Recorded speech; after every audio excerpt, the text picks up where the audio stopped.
So excited to chat to my next guest. Adli Edwards is going to be back in action. Kai Kamaka, Bellator 295. It doesn't get much better than this. Fighting a Hawaiian in Hawaii, April 22nd. Adli, how are you, man? Doing fantastic, man. It's pretty much excited to get back to it. It's been a little bit, so Yeah, let's and you've do been it. getting a lot of big opportunities, obviously fighting Pico and then now getting to fight in Hawaii. Just how excited were you to get this fight and fight in enemy territory? I know Hawaii's got to be a bucket list, option for a lot of fighters. There's definitely worse places to fight, that's for sure. Yeah. Yeah, I think it'll be nice. Be warm, some beautiful scenery. I think it'll be cool. Yeah, no, we're looking forward to it. And like I said, on paper, just looks like a great fight here. We haven't seen you in a bit. I know sometimes it's tough to book fights or you're dealing with injuries. Why have we not seen you in quite some time? I feel like the story of my career is back to back to back fights and then long layoffs. So Yeah. I kind of have these bursts of activity where I'll fight twice in a month and then seemingly can't get a fight booked or battling an injury or have fights fall through. So just seems to be the ebb and flow of my career, unfortunately. Hopefully we get something a little steadier in the future. Yeah, It's not by 2023. design. Hopefully that's the year, right? Get a little bit more active. So Yes, sir. I hope so. Want to get quite a few more wins rattled off here in short time. So we'll see what happens. So in your case, was it injuries or was it fights that fell through? Like what happened since your last fight, basically? Yeah, I was a little banged up. I was actually a little banged up going in. So I fought twice in April, and That's right. Yeah. I was banged up going into the first fight, and then felt it, and then of course I fought I think it was like 13 days later. Fought Pico, and it was even more banged up. So injuries found injuries, get a little tweaked up. Back to back weight cuts, especially when I wasn't expecting to fight so soon. I think they told me like a week out. So body was banged up. And now I had a contract, so I wanted to make sure that if I'm on this big stage, I want to put my best foot forward and have time to fully recover and show them what I'm capable of. So I feel like now's the time. We're ready Not to only go. that, I was going to say you're a father as well. You have, I believe, 3 kids, right? If I'm not mistaken. And the third one came out right after my last fight. So That's right. So that's important. I got 2 kids myself. So I'm sure, having that balance of being the fighter, the dad, all that, it's not necessarily the worst thing in the world that you're having these gaps in between fights because, you got to be a dad as well. And I'm sure you want to put some focus into that too.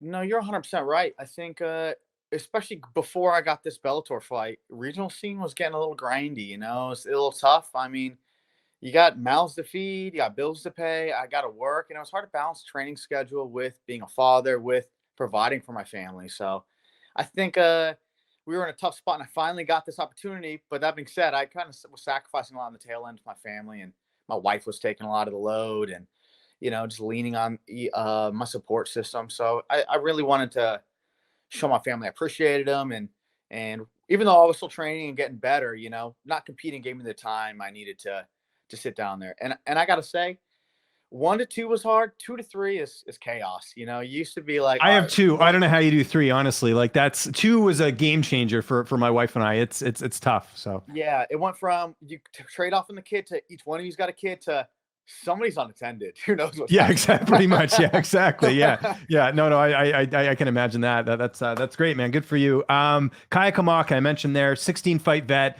We know this is going to be an exciting fight on paper. Stylistically, how do you look at this one? I like it. I think he seems like a pretty average, typical MMA fighter. I think he's good at what he does. So I think it's a good canvas for me to showcase my skills and show my well-roundedness and my abilities. So I think as far as matchups go, it was great. I love Yeah. it. Yeah, I agree. Training camp, who've been some of the main guys helping you get ready for this fight? So this has been a fantastic camp for me. I still have some of my old staples. I actually just got back from Ohio where I was training with my old team, and they've got a great roster of guys giving me good looks up in Ohio. So with Josh Williams over there, and they got a roster of young bucks coming up, and then still training with Marcus Davis. Actually, even more so than usual. My last 2 fights, he was coming off a neck surgery, so we weren't able to do a whole lot. It was more just he was helping me, but not with that physicality and hands-onness. So it's been a lot more involved with him. And then I've added some fantastic additions. So Gabriel Souza just moved 15 minutes from my house to open up a gym. He was second in the ADCC at my weight class. So great addition. I've been training with him really frequently, helping my grappling, helping my jiu-jitsu. I've got so many good guys coming out of the woodwork to help me. And honestly, I think one thing that's really nice is that people may not know this, but North Carolina's athletic commission's been gone since pre-COVID. Hung up some political legislation stuff. I don't know really the ins and outs of. All I know is there weren't any fights. So the MMA scene kind of quieted down. And this year it finally is up. So I think you got a little more energy in the gyms. I think you got more people coming out, getting that fire. So that's been helping me a ton. And it sounds like a good mix as well. I'm sure not just pro fighters. I'm sure you get some AMI guys in there, just giving you different looks. And I know that's so key for fight camp because you want to get that, those different situations, right, when you're going into the fight. Yeah, my last couple of fights, I just had a few guys to work with. And if you're going with, you got one guy for that day and he's like, hey, man, I got hurt this morning or I'm feeling sick. I don't have a training partner. I'm like, shoot, I got to pivot real quick. I don't have anybody. Now it's like, all right, we got 8, 10 guys in there. If someone's out, I'm not out around. It doesn't really throw a wrench in things. So it makes training a little more robust, which is perfect. That's exactly what I needed.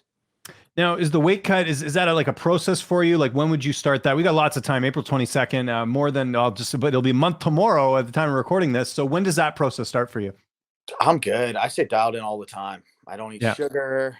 I don't eat junk. Even natural sugar? Do you have fruit or just no process? Yeah. No added sugar. No added sugar. People, by the way, I got to point this out. People get confused with that. They think that like fruit sugar acts the same with your body as processed, and it doesn't at all. In fact, fruit sugar is like fine for you, for the most part. So funny. People are like, "Don't eat that." I'm like, tell me somebody who's eating fruit all the time who's unhealthy.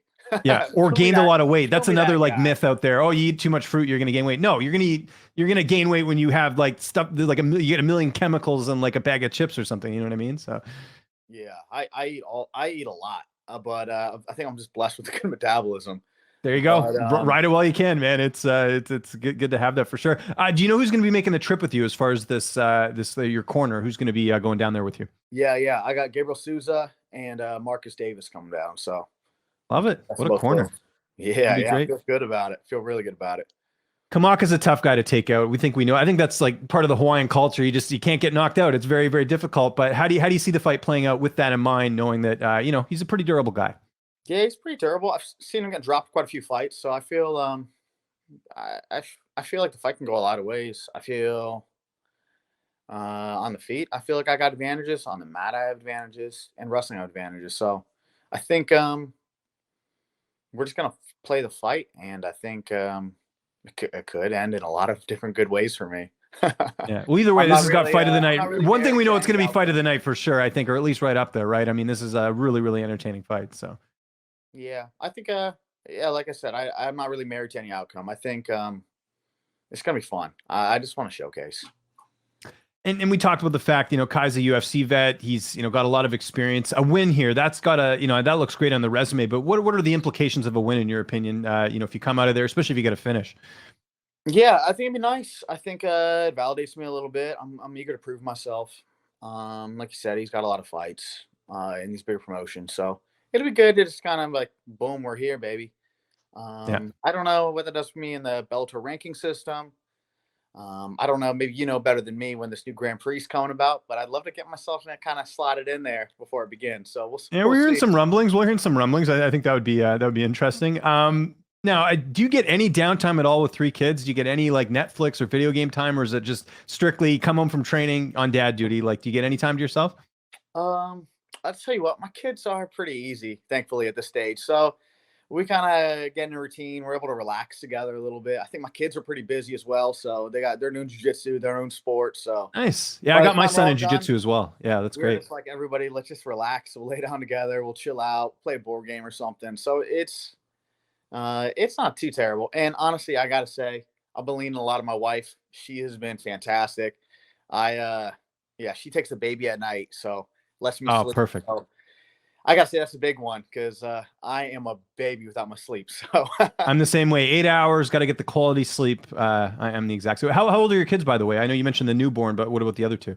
We got 11, 6, and 6 months.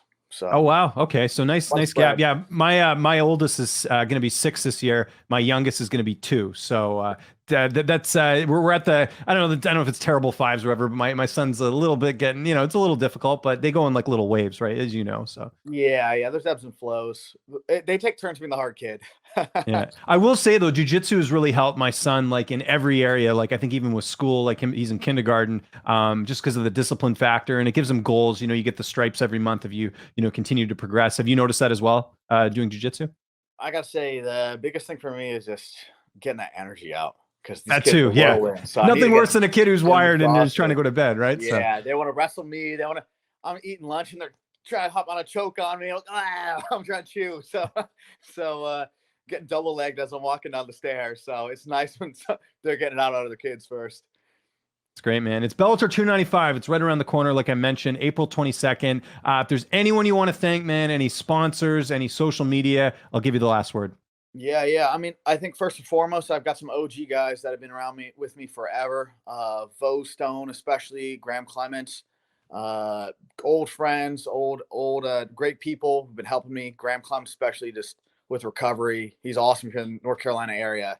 Got an injury to rehab, and then got a couple of new guys coming on. It looks like, but I'm really excited actually to work with a new strength and conditioning guy here. So I Oh, usually have been cool. doing my own strength and conditioning, and which is awesome because I have the autonomy. But it's nice to just kind of plate it and give it to somebody else and remove responsibility. And I found this guy Dylan, who is amazing. He's about to actually open up his own app and his own website. So he has been super helpful already, and I just started working with him recently. So honestly, he just messaged me right now.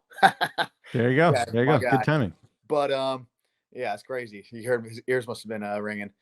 But yeah, it's been cool to just kind of offload that with someone who knows what they're doing. He's an expert, so I'm really looking forward to seeing how these results pay off.